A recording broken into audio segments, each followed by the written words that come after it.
মাছের মাথা দিয়ে মুগ ডাল করার জন্য প্রথমে মুগ ডাল সেদ্ধ করে একটি বাটির মধ্যে নিয়ে নিয়েছি। মাছের মাথাগুলি ধুয়ে ভালো করে নুন হলুদ মাখিয়ে রেখেছি। গ্যাসে কড়াই বসিয়ে তেল দিয়ে তেল গরম হলে তার মধ্যে এক এক করে মাছের মাথাগুলি দিয়ে দিয়েছি।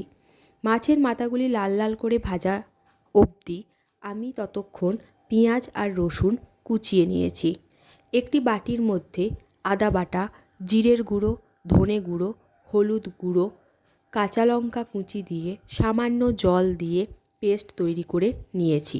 গুঁড়ো মশলা জলে ভিজিয়ে রাখলে বাটা মশলার মতন টেস্ট লাগে। এদিকে আমার মাছের মাথাগুলো ভাজা হয়ে গেছে। নাবিয়ে নিয়ে কড়াইয়ের মধ্যে তেল দিয়ে গোটা জিরে, তেজপাতা, গোটা গরম মশলা ফোড়ন দিয়ে ফোড়ন হয়ে আসলে তার মধ্যে পেঁয়াজ কুচি, রসুন কুচি দিয়ে ভালো করে লাল লাল করে ভেজে নিতে হবে।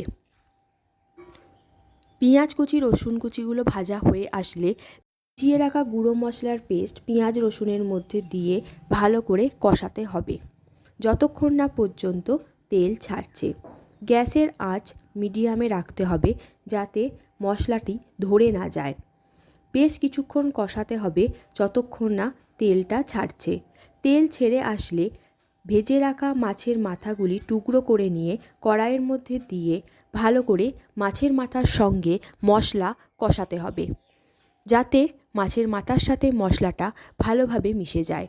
এবার সেদ্ধ করে রাখা মুগ ডাল কড়াইয়ের মধ্যে দিয়ে কিছুক্ষণ নাড়াচাড়া করে নিতে হবে। সামান্য জল দিয়ে তারপর পরিমাণ মতন নুন, সামান্য চিনি আপনারা আপনাদের পরিমাণ অনুযায়ী ব্যবহার করবেন। এরপর ডালটি ভালো করে ফুটতে দিতে হবে। কিছুক্ষণ অন্তর অন্তর নাড়াচাড়া করে দিতে হবে যাতে ডালটি ধরে না যায়। ফুটে আসলে তার মধ্যে 1 চামচ ঘি, গরম মশলা গুঁড়ো দিয়ে আরও বেশ কিছুক্ষণ ফুটিয়ে নিলেই তৈরি আমাদের গরম গরম মাছের মাথা দিয়ে মুগ ডাল।